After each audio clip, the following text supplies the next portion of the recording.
everybody, and welcome to our second Writer in Residence session. This week is all about encouraging the reluctant reader, and we have a fantastic panel of guests who will be sharing their ideas to inspire and motivate the young reader. We've got our very own Writer in Residence, Chris Longden. Hi, Chris. Hello. We've got Alison Brumwell, who is chair of the Youth Libraries Group. There we go. Hi, everyone. We've got Tiff and Leah, who are Kirklees librarians. And Leah. There we go. Hi. Okay. And they will be talking about the Greenaway Awards and their book recommendations. As always, please send in your questions on the live feed on YouTube and Facebook, and we will try to answer as many questions as we can at the end. I'll say, okay, so we're going to start first. We're talking about our favourite books from childhood. Would you like to start us off, Chris? Yes. First of all, these are really old and probably worth a fortune. I'm very, very sad. I've kept so many of my childhood books, and I'm so glad that I did. So that's my first tip. And here we are, Bobby Brewster's Potato. And all the Bobby Brewster's books.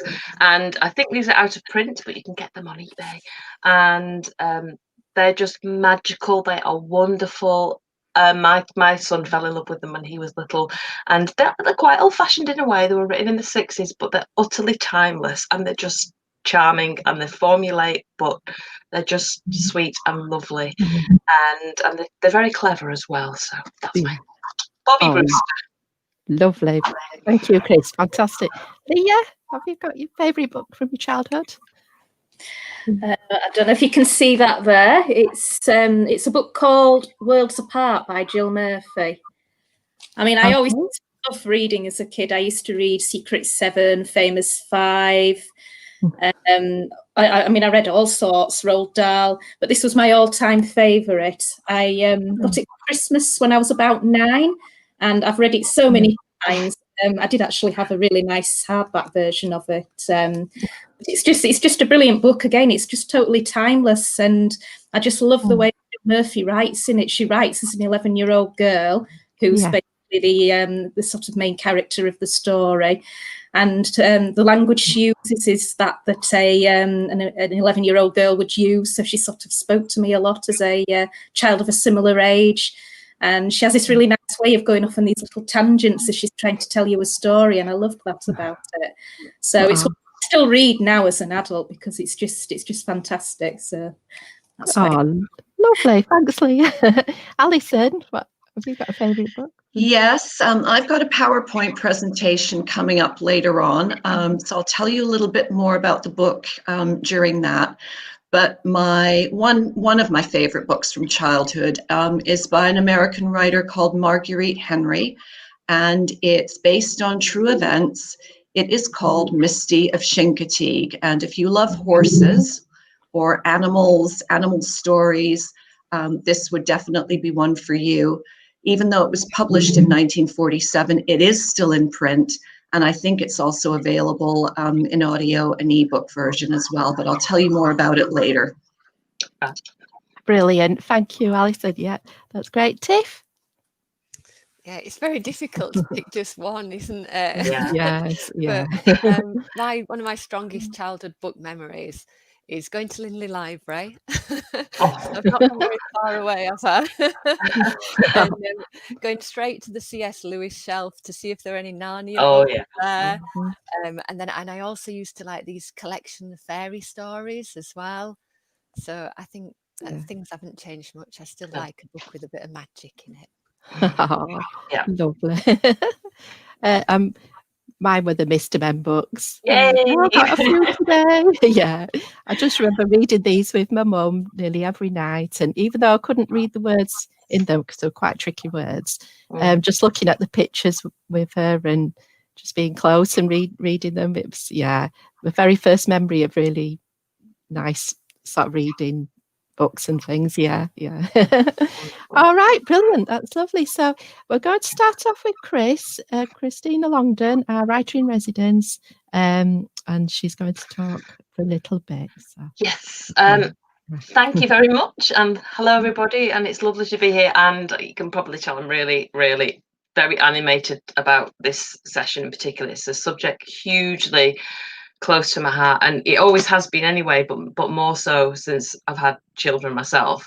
But first of all, I will start off by saying this is perhaps one of the most important things that you can do with your life as an adult, which is bring the gift of reading to a child, whether it's your child, whether it's somebody else's child, whether it's a relative.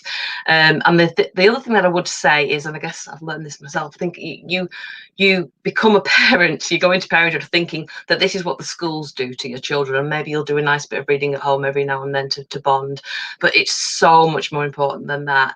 And one thing I think we'll probably be continuously repeating throughout this session is, please do not rely on the schools to produce a fantastic reader out of a child, because they have finite resources. They have 30 children in a classroom. They will help, of course they will, and they will support you as a family, but it is very much, it's got to come from you. And this is why this session is so fantastic, because if you feel, well, I don't know how to give that because I'm not, I'm an enthusiastic reader myself, or I'm concerned about my child, or my child, seems to be stultified by the reading material that they seem to get at school, this is a fantastic session to just sit and listen, grab a pen and paper and start jotting down ideas, or watch us on Listen Again.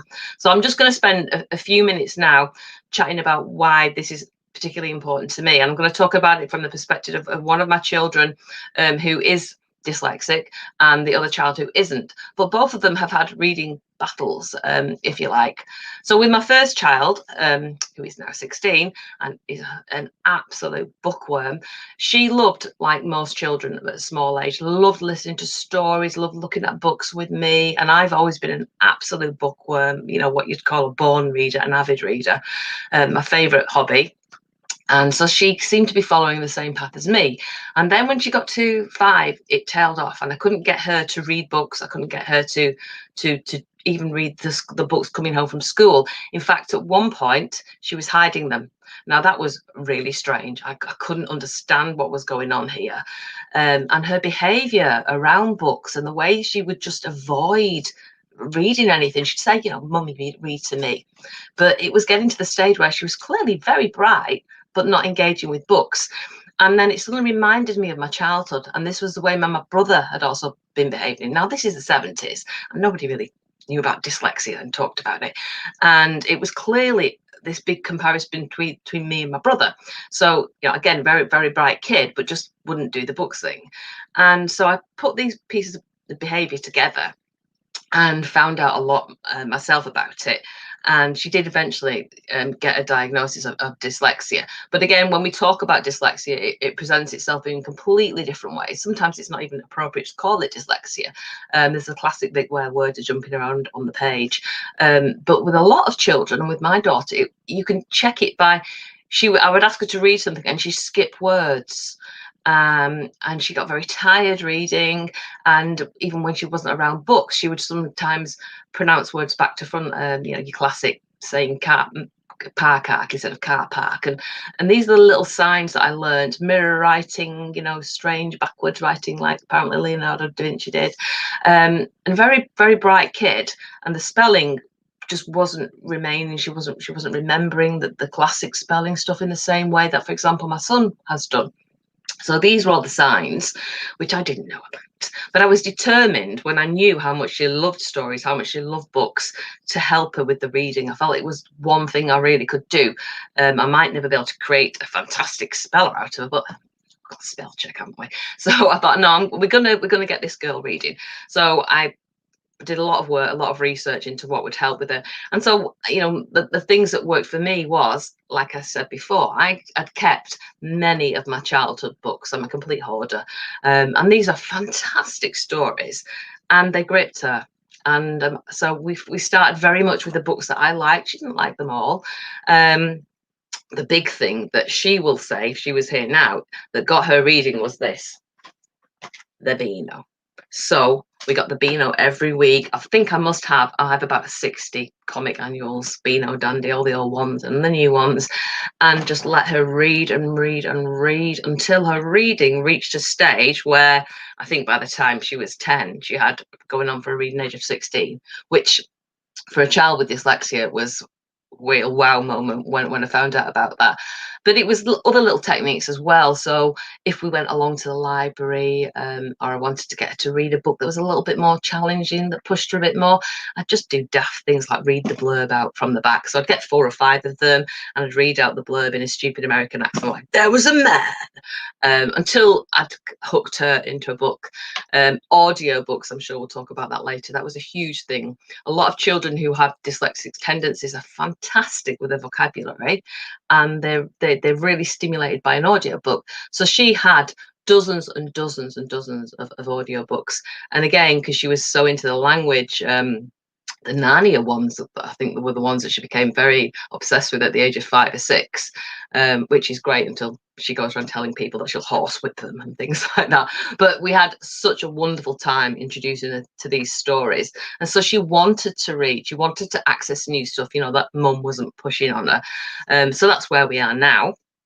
And the other thing I would say, a really wonderful thing that worked for us was, I'm a writer, but you know, you don't sort of see yourself in that way. You're still somebody that reads books by other people who are a million times better than you are.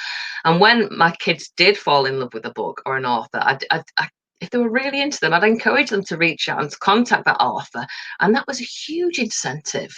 And just as a little example here is Gumdrop, which I love to mention because Gumdrop is a beautiful, wonderful book with fantastic illustrations. And Valbiro, the man who wrote it, he only died a couple of years ago. He was in his 90s.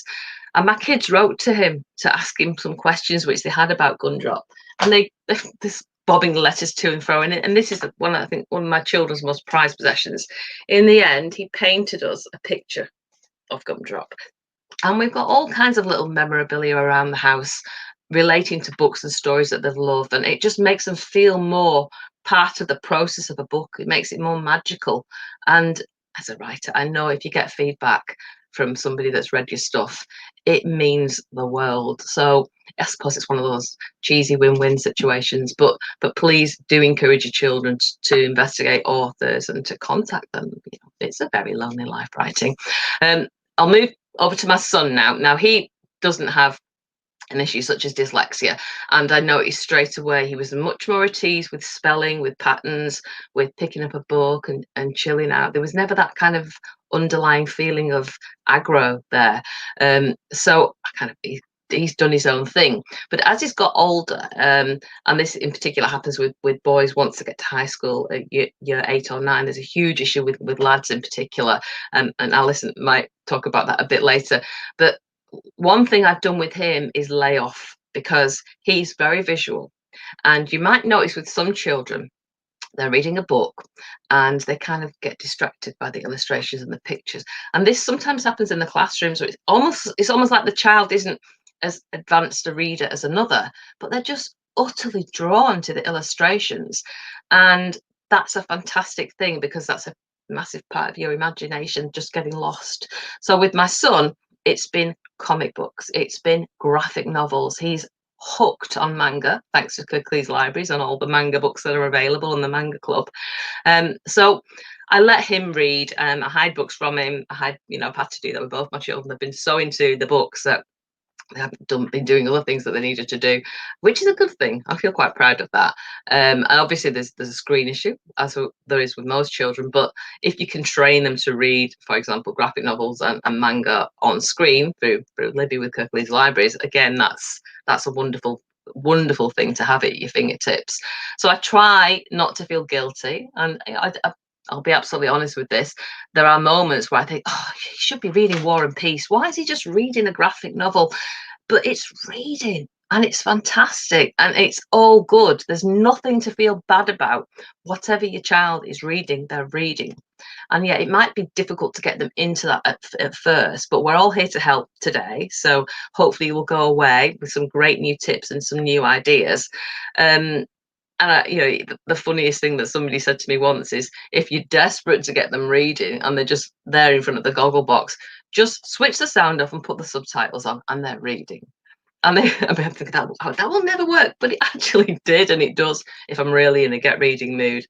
But hopefully, if you stick around for the rest of the session, you'll find out way more than the information that I can give you.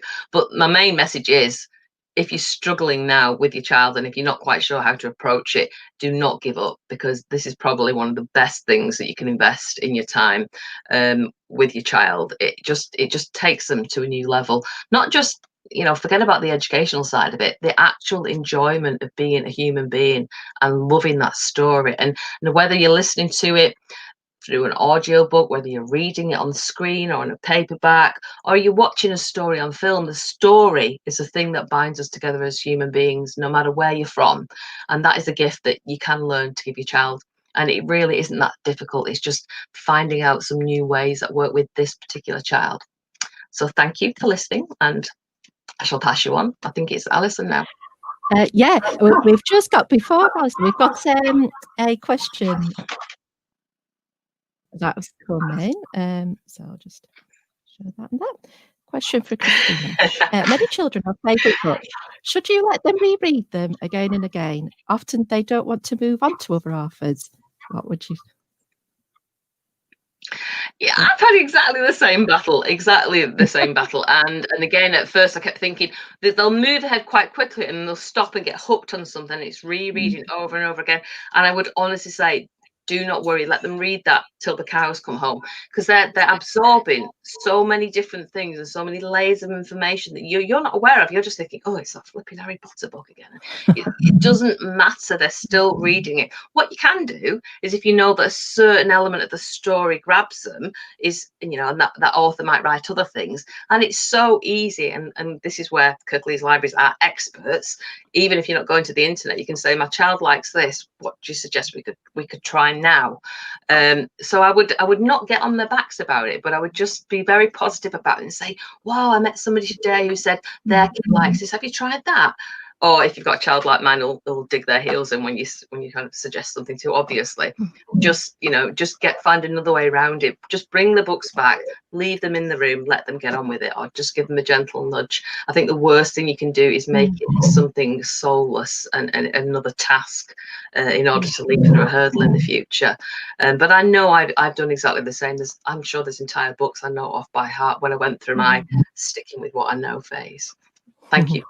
Oh, thank you. And then we've just got a comment here as well.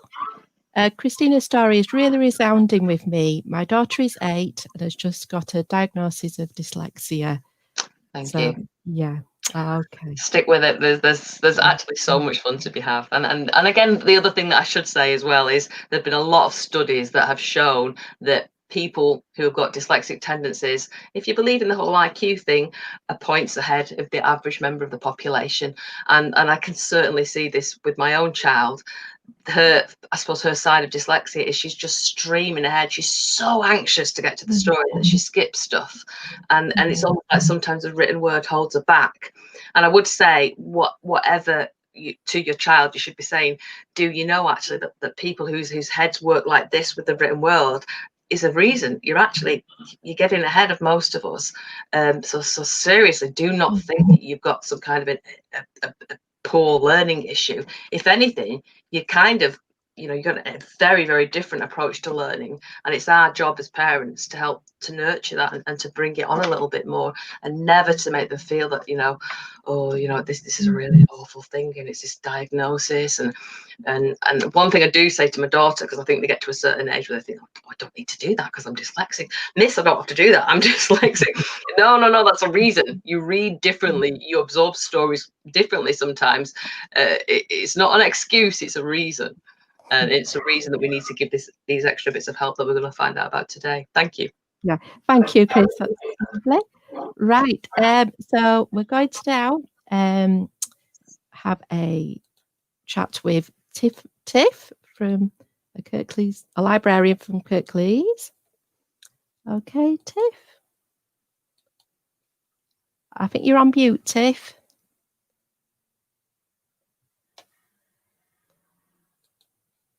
Oops.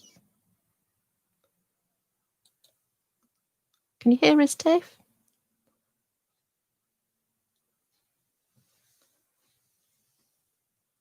you're still on mute, Tiff. Can you unmute it? No. Sorry, we'll try again.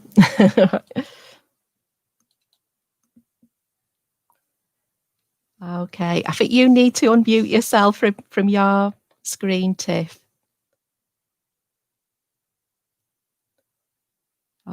We can't hear you, Tiff. Sorry. I think we might have to move on to Alison then. Sorry, Tiff, we can't hear you. Can you unmute yourself on your screen?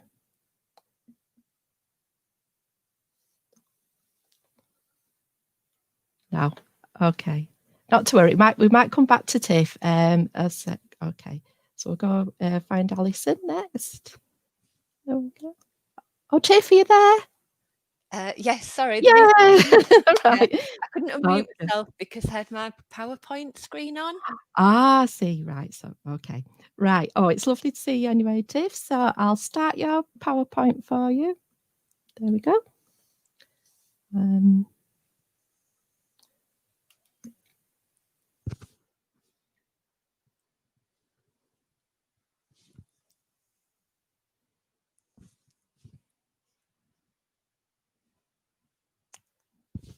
Right, sorry, Nicola. I think by unmuting myself, I've lost my PowerPoint. Do you want to move to Alison and I'll see if I can fix it?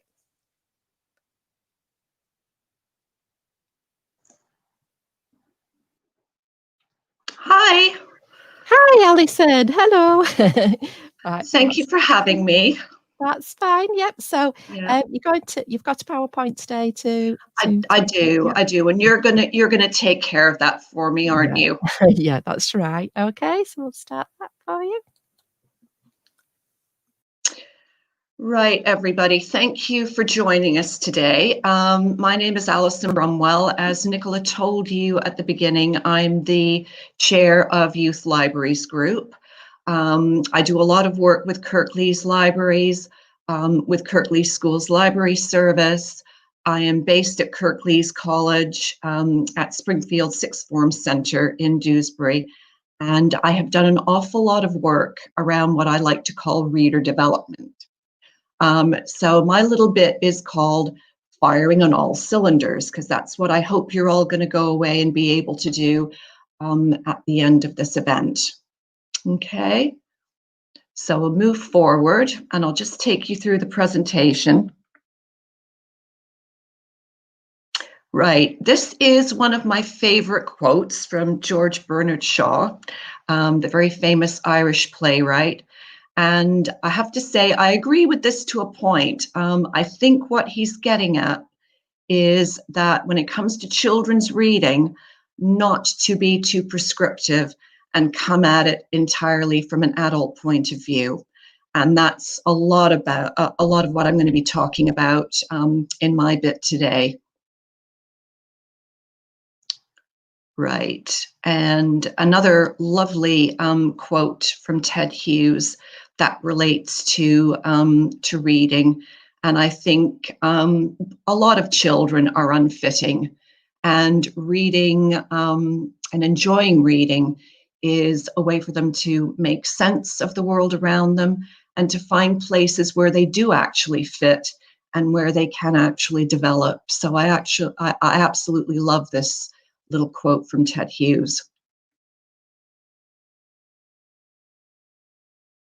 Okay, books as therapy. I am a very strong believer, and having come out of lockdown as a country and as communities and families, I think many of us will have realized the therapeutic value of books. There's been a lot of work done around books as therapy. Bibliotherapy practices have really opened up. Kirklees Libraries, I have to say, led the way with that. And this again is a wonderful quote from a young writer I met in New Zealand. And I think it's something well worth taking on board, what she has to say. Right, and again, another wonderful quote about how reading, it's an imaginative process. It's very much a two-way process. and it really feeds children's creative impulses. It allows complete freedom of the imagination. When you're lost in a book, you're totally immersed, and that's a very special experience that as educators and as parents, we should be encouraging. Okay, and this is another wonderful quote from Prue Goodwin. This is from a chapter she wrote for a book called Reading by Right. And it's basically, if you can get hold of it, it is quite expensive. I don't know if it's available to download in ebook format, but it was published in 2017. And it's very much about what schools and what librarians can do to help engage children with reading. So there are a number of wonderful case studies in this book. I contributed a chapter as well that was based on my own experiences working with mainly secondary school librarians across Kirklees, and a project that I worked on in 2016, which was called Engage 400. It was quite a tricky project to work on. Tiff was involved in some of the sessions we did for that. And it was trying to raise the reading levels of year 6 pupils at that time who just weren't going to hit their target. And at that point in time, 8% of Kirklees year 6 pupils were at risk of not hitting their target, hence the name of the project, Engage 400. It had many, many benefits. It wasn't my brainchild. It was led by senior leadership team in my service at the time. But we really managed to have an impact, I feel, with year 5 students moving up to year 6 around visual literacy and writing, and just taking a completely non-prescriptive approach towards reading. And that's very much what Prue's talking about, the value of libraries when a child goes through those doors or enters that virtual space, the value in that experience. Okay, and again, a couple of quotes here from Youth Libraries Review, which is an annual professional publication Youth Libraries Group puts out. It comes out about once a year in July, usually in the summertime. And the focus now for us as librarians, as a profession, in general, is to promote diversity and inclusion, and in all areas, including the sorts of books that children have access to, that they need to be able to see themselves represented in the literature they're actually able to read in the classroom, obviously, but I think even more importantly, what they encounter outside. And if you're looking for diverse reading choices, I get asked this a lot. How do you know what's out there? There are thousands of children's books being published every year, and publishing was still going on during lockdown, just on a dialed down level. But these are 3 that I access on an ongoing basis. School Librarian, which is the professional publication of the School Library Association. It's got features in it, but at the back, there are reviews from librarians that are they're kind of organized according to the type of reading material that's being reviewed, and also a rough guide to what's age appropriate. And the reviews also kind of give teachers tips as to how they might use the book in a classroom setting, how they might use it to support a project that they're working on, how they might use a particular book as a class read, how it could be shared one-to-one, or how perhaps it could be discussed with parents as something that could be shared and read at home. Okay. Books for Keeps is brilliant. It's no longer available in print, but if you do a Google search, you can access the online version, and there's just wonderful reviews, updates on what's going on within the library profession and also within publishing. And then thirdly, Pen and Ink. This is a fairly new CILIP publication. So again, it's a professional publication. It is aimed primarily at librarians, but I think it would be hugely valuable to teachers and parents who want to know what is out there in terms of diverse reading material. And this publication, it's only a couple of years old. It came out largely as a result of a huge diversity review across the profession, looking at encouraging new professionals from different backgrounds to making sure that our profession wasn't predominantly white female, which it is. We're starting to change that. And looking at the wonderful range of diverse material that smaller independent publishers are pushing through, and that librarians and parents and teachers aren't often aware of. So it's that they're all very valuable resources. Okay, I've included this, and I'm so glad I did because of what Chris was saying earlier. This is from a brilliant book called The Rights of the Reader by a French writer called Danielle Penat. And it's about probably going on 25 years old, I think. But these are all very valuable things to take on board. And Daniel himself, as a child, was not a successful student. He went on to become a teacher.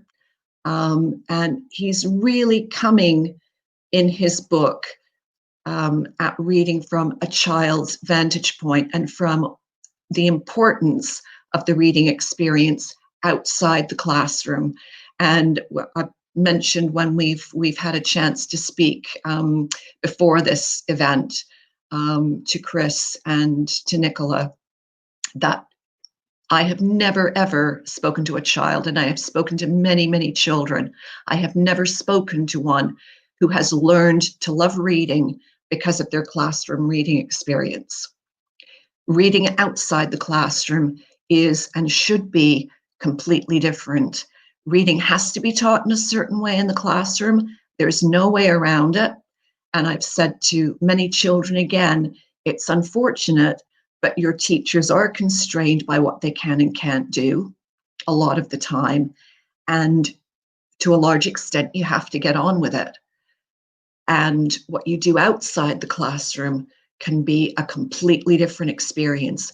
You can put a book down if you feel like it. You can pick something else and read that instead. You can do all of these things that Daniel is saying are so important to having a really rich, vibrant reading experience. And one of the most important ones of all is being read to out loud. That has a huge impact upon a child and upon the adult or the peer, if it happens to be a peer, who is reading to that child. And I do believe, and this has been borne out by research as well, a child will know when they're ready to let go of that, when they're ready to let go of that experience. And sometimes, as with my daughter, it happens quite late on. I read aloud to her every day until she was doing her final A-level results, when revision and music lessons and all the other things she was doing, we just didn't have the time. But she was insistent that she wanted to be read to, even though you would think, my gosh, at 17, she still wants to be read to at bedtime. I'm not saying all children are like that, but they will let you know when they want you to stop.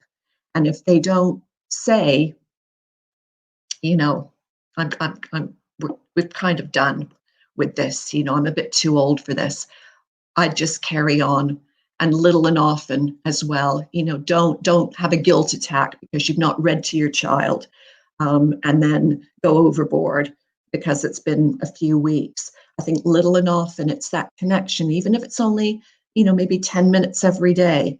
Obviously, with my daughter, we were reading Lord of the Rings, or I was reading Lord of the Rings to her. She read it independently, but she loved the experience of me reading it to her. And my fondest memory, and I think what really engaged me with reading, although I've always been a big reader, was my first experience of being read to aloud. And that was in a classroom. It was when I was in grade 6 in Canada, in Montreal. And it was my grade 6 teacher, my homeroom teacher, Mr. Cullerton, who was Australian. And every Friday, he read The Wind in the Willows to us. We were allowed to put our heads down on our desks, and he read. And I've read The Wind in the Willows many, many times since then. There are many beautiful illustrated editions out, you know, that it's been updated right the way through to the 21st century.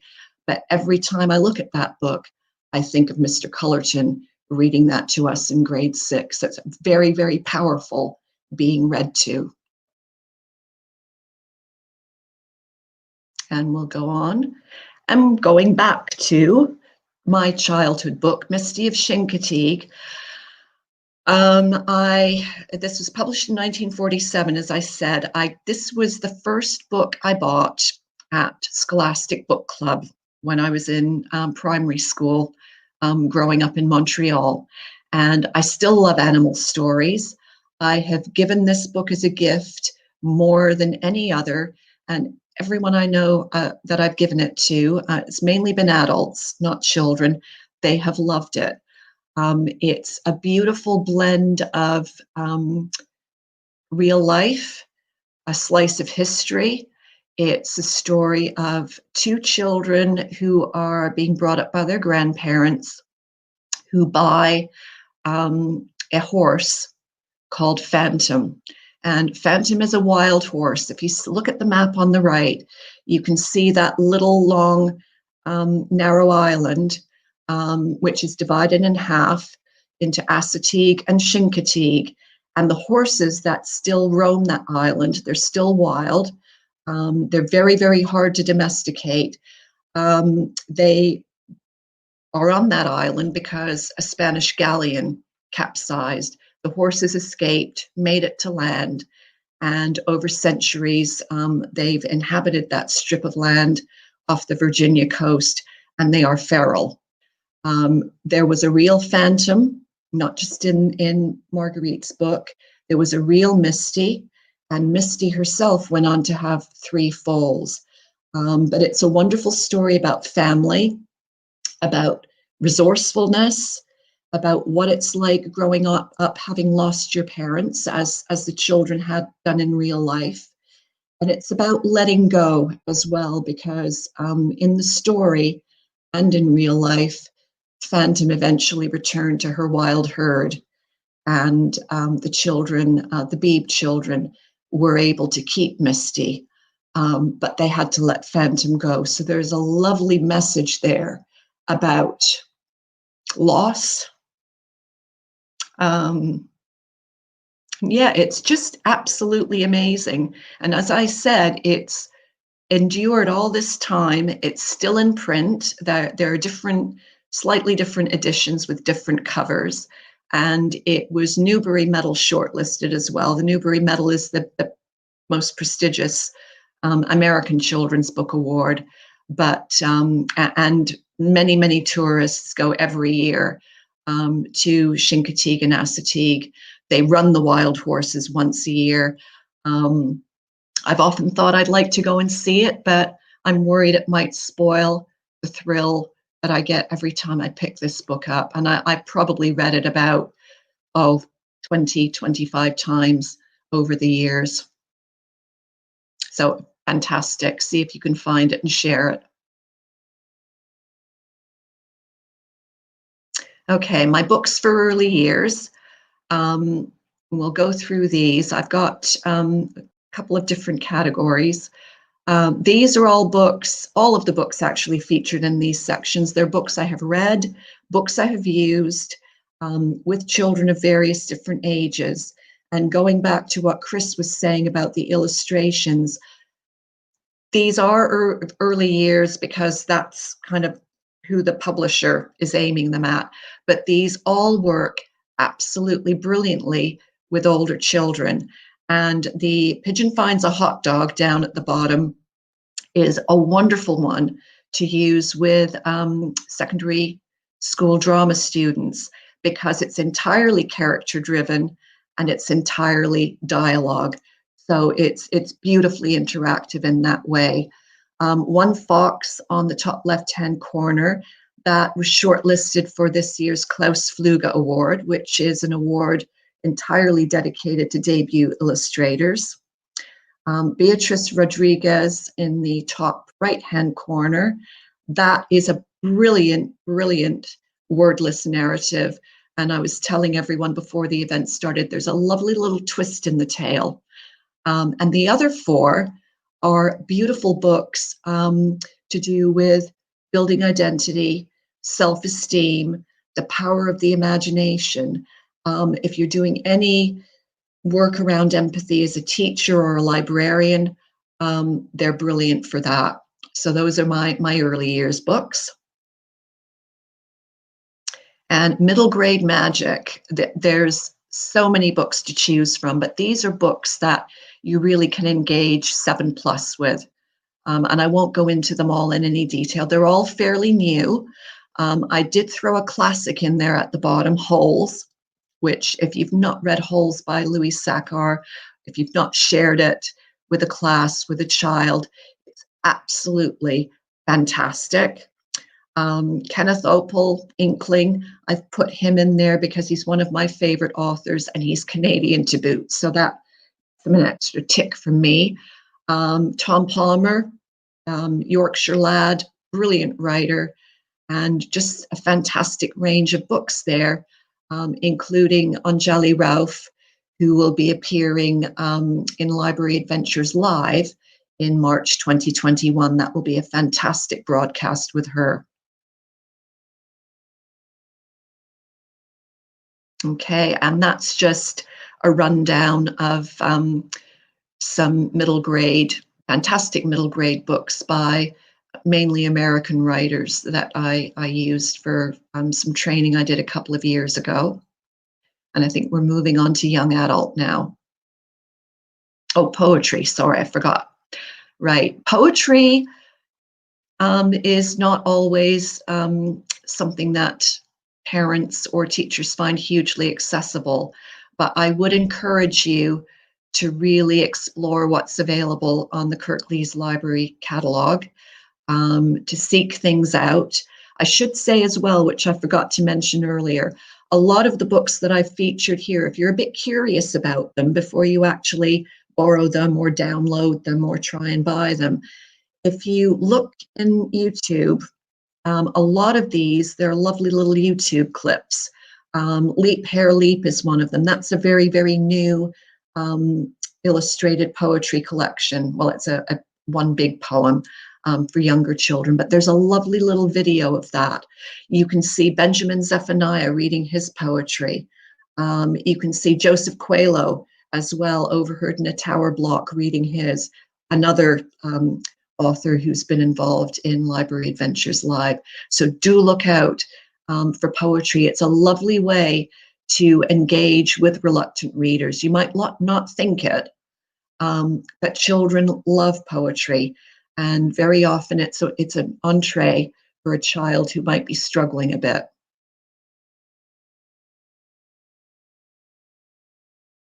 Okay, and this is just, I won't go into this in too much detail, but it is poetry related, and it goes back to a workshop that I developed a number of years ago when I worked for Leeds Libraries around Eat Your Words. So there's kind of a little template there for what you would do in a session, and then the next two slides just show you a couple of examples of some work that was actually produced by teachers during some training in 2016.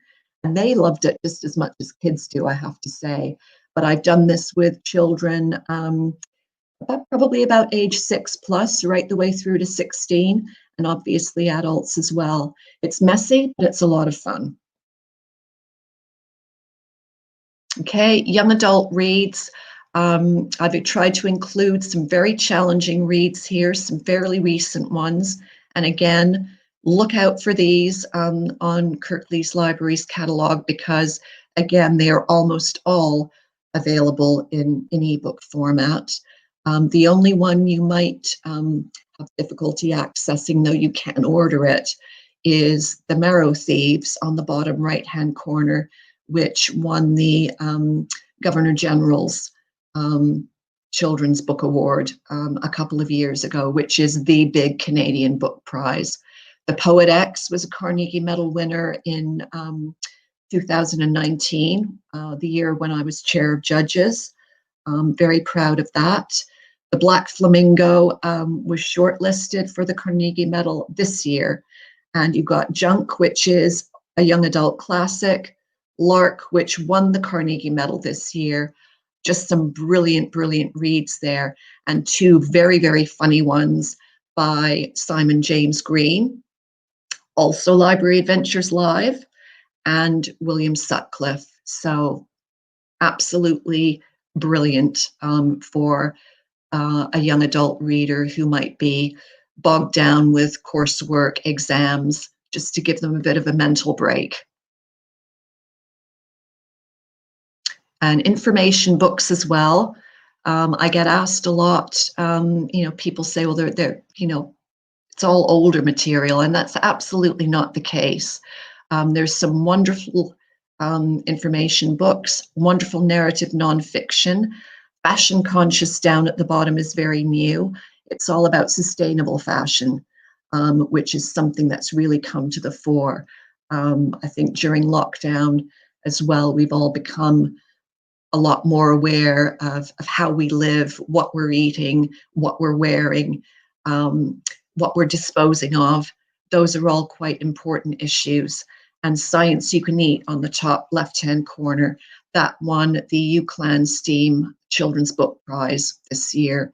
And it's absolutely fantastic. You could spend days if you're ever, trying to home teach or engage with a reluctant reader, a boy, for instance. Loads of experiments, loads of lovely little factoids in there, beautifully produced. And yes, just some references there. This PowerPoint will be accessible to anybody who's tuned in today. And I think, I'm quite happy to have my email address shared if anybody wants to get in touch and ask me anything at a later date.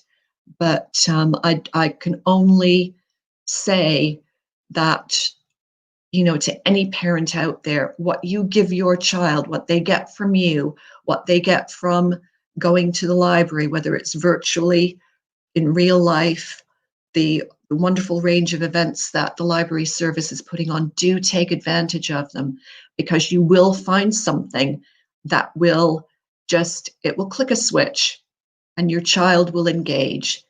And it doesn't have to be onerous or stressful. Classroom experience sometimes is.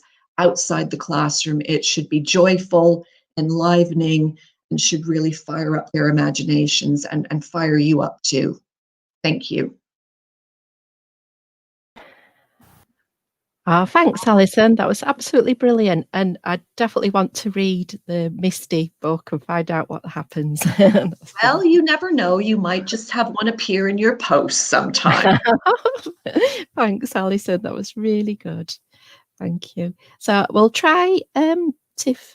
Tiff's had to go. That was really good. Yeah. Right. Okay, right, I think we're moving on now to Leah, who's going to talk to us a little bit about her favourite book from childhood and how she encourages her son to read as well. So there we go. Hello, Leah. Hello. Hi.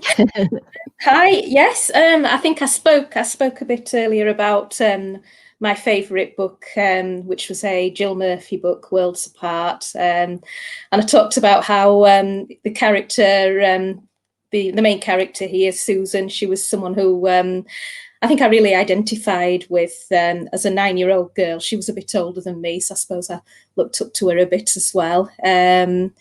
So that was definitely a book that I've read many times over the years. With regards to my own son, I have an 8-year-old son called Lachlan, and I would consider him to be a reluctant reader. He prefers much more active pursuits, I suppose, like playing football and video games. So it's a typical 8-year-old boy, really. He also has high-functioning autism, so anything out of his comfort zone or routine can also throw him a bit as well. So it's always been quite a battle, really, to get him to read and engage in books. What I have found is books that kind of play into his, I suppose, quite limited interests have always worked quite well. So, for example, we used to read a lot of superhero and Lego books. They just appealed to him, really, because I suppose he was really into Lego and superheroes. He could get his little characters and he could play along as we were reading the story.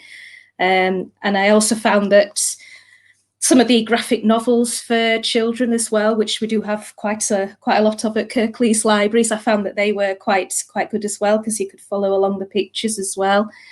We've more recently moved on to these ones because he's massively into football now. So it's actually quite nice when I bring him one of these home, because he gets quite excited about the fact that he's learning about another player, and it really, it's something that he's really interested in, being absolutely mad about football. And I think he finds them quite inspiring stories as well. I think books that he can relate to as well, where he can relate to the character themselves, I think they've always worked really well. So we've read a lot of Horrid Henry. So I mean, there's absolutely loads of these books available. This is just one of them. It's Francesca Simon who writes them. And I think because it's all about a boy of a similar age to himself, who gets up to quite naughty things, which I think appeals to him. And I think there's a certain comfort as well in the sort of repetition of some of the language that Horrid Henry uses. He gives his friends nicknames. So he's got Moody Margaret and Perfect Peter, that's his brother. And I think he quite likes those sort of those little nicknames, and quite like there's little catchphrases as well, which it used to drive me mad, because I just had to keep saying to him, "Can you stop saying silence worm to everybody?" Because that was one of the Horrid Henry sort of catchphrases that he was constantly coming out with. I think as well as that, because he's got quite a fascination with numbers, particularly people's ages. So whenever we're reading a story, we always have to think about how old the characters might be and talk a bit about their what age we think they all might be. He's always got to tell me how old he thinks they are. And I think these books really appeal to him because they're written specifically for his age group. So he's 8, and he likes the fact that these books are written for 8-year-olds. I think it makes him feel like they're quite personalised towards him, and they were sort of written just for him, really. I mean, this is just one of loads, really. There's lots of books that are specifically written for 8-year-olds. I mean, they don't just have to be read to 8-year-olds, obviously, but I think he likes the fact that they are written just for him, so to speak. We also discovered I discovered that he quite enjoys talking books, particularly during lockdown. So we have been listening to quite a lot of the audio books on Kirklees Overdrive, Libby. And as well as that, we got into the routine because he likes his routine. He likes it to be very much the same process every day. We got quite into reading, well, listening to the David Walliams 11ses every morning at 11 o'clock. And it was quite nice because it got to the point where he'd actually say to me, "Oh, it's nearly 11 o'clock. We need to log on and listen to the next part of David Walliams." So I think establishing that little routine with the sort of reading and listening to and appreciating books really helped as well. So that's just some of the things that that I've sort of tried with my own child that have worked. It can be a bit hit and miss, but Lovely. That's brilliant, Leah. Thank you. Yeah, I've got a little quote from Eddie that I wanted to share today, so I'll put that on screen. And Eddie is age 5, and he says, "I like reading books on Libby because the stories are good. I do it on my iPad and always see new books to read. The story I loved the most was Click, Clack, Moo because it was funny, and when the ducks used the diving board at the end. I like reading Libby on my own or with Mummy, Adam and Eliza because it's very quiet. It is like a library book on my iPad. I don't know how it sends them through. It has been good during lockdown because I can't get books from the library or from school, but Libby has helped me to keep reading." Okay, so I thought that was a lovely...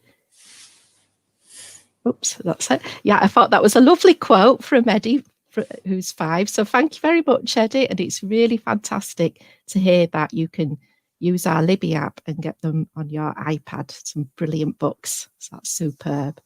Okay, so I think we're ready for the question and answer time now. So I'll add everybody. To me to keep. Yeah. Hello, Chris. Chris is back So I again. thought that was a lovely. And Alison. Hello. Hi. Yeah, I thought so- that was a lovely quote. Okay. So we'll look at some of the comments. Hello.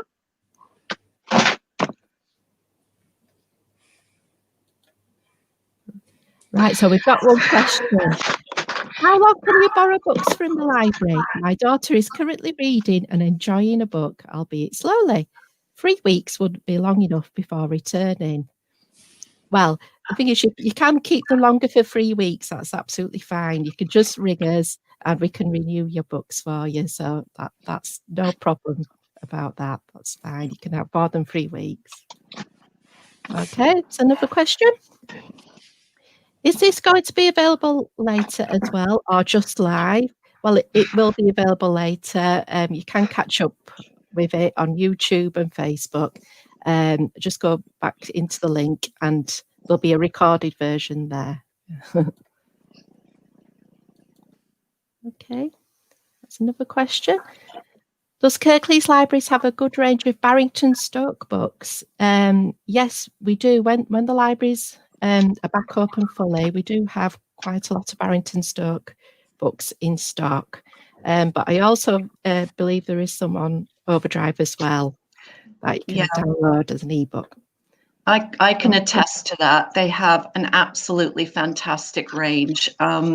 They're looking at producing more of their books in ebook format as well. And I actually have a list, so I can share that with Nicola, if you like, Nicola. That's brilliant. Yeah, thank you. Yes, that's really good. And there's also another one. Yeah. What is the biggest barrier to reading, in your opinion? Okay, who wants to start? You want to come in, Chris? I would say, again, I'm only speaking from experience and from what I hear other people saying with regards to children. I would say it's the number of distractions now, and just, you know, the number of screens, the number of games. Sorry. I know they're wonderful in so many ways, but the number of distractions, and they're also they're quick fixes as well. And you know, if you speak to somebody that went into teaching 20, 30 years ago, they'll just say, you know, the distraction and the attention capability of so many children now is they're so used to instantaneous gratification, and reading is something that it takes you, you know, a few minutes to actually get into it. Once you are into it, the payoff is fantastic. But all of us, you know, I mean, like I say, I absolutely love books, but to actually see me engrossed in a book can be quite rare, because I'm constantly thinking must do, and that's as an adult.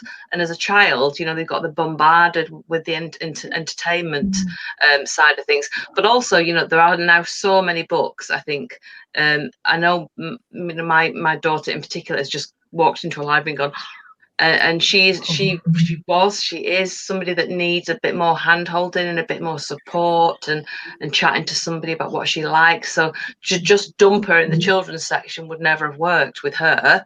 And I think, again, she's got a very, very busy mind, and you almost become rabbit in the headlights, don't you?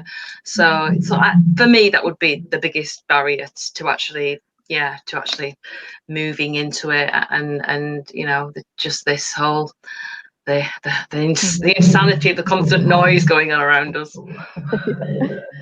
Yeah, I think that's very true. I think yeah, what you say is exactly right. It's instantaneous gratification when you're looking at a screen. It's a completely different experience. But I have found a lot of children who do spend a lot of time on games and, you know, looking at various devices. When they actually do connect with a book, they appreciate the kind of, I suppose, the depth of that experience. It's, you know, you can get very caught up in a gaming world, but it's not the same. Yeah. I think you use different parts of your brain, I think, when you're looking at a screen, and over time, you know, I think the wiring in there changes, because I know adults like that as well. You know, I hear adults say all the time, I don't have time to read, but I've never heard anybody say, I don't have time to watch television. Absolutely. Yeah. So. Okay, I think that was our final question there. So thanks so much, everybody, for a fantastic session today. I'd just like to mention as well, we've got a book. It's called Who Else Writes Like? And it gives you ideas for authors of different genres. Yeah. And this is going to be coming online soon. And it'll be available on our library website, which is here. And that's where our ebooks as well, incidentally, and audiobooks. So all you'll need is your library card and PIN to access it, just like you would ebooks. But it's a really useful tool that a lot of library staff use in libraries to get ideas about different authors and genres and things. So that's coming soon. And I think, Nicola, can I just say something? Yeah, yes. This is not really a plug for next week, because I'm thinking of this session next week I'm doing is for writing fact versus fiction. Can we blend the two? Why are we attracted to some more than the other? But that's something I would like to have mentioned earlier, is I think there's this huge assumption that children should be reading fiction. And actually there's so many stories contained in factual information, and often, you know, children much prefer the non-fic section of the library. So I am doing this session next week, which is looking at the contrasting the two. But again, that's something else to say, you know, because if you've got a child that's just the storytelling, the traditional side of things just isn't doing it for them, absolutely, they may well be more directed towards non-fiction. I even meet adults who say that they're not readers, because in their head they're told being a reader is reading fiction. No, I mean, and then they might be the most knowledgeable people ever because they just love reading nonfiction. And I mean, I have to read nonfiction for what I do, but I really struggle relaxing and enjoying nonfiction. But that's just me. That's the way I am. And that's maybe just an idea. I don't know if Alison's got any comments on this because it's very, it's a big thing. Well, I mean, that's why I wanted to include nonfiction in my presentation, because and going back to my favorite childhood read, it is a story, but it is based on actual fact. The family is based on a real family. The animals are based on, it's an actual place that you can go and visit. When we're all able to travel, that you can certainly visit it virtually and find out more about it online, if you're interested in the history of the area. And I do think, it's not about what you're reading.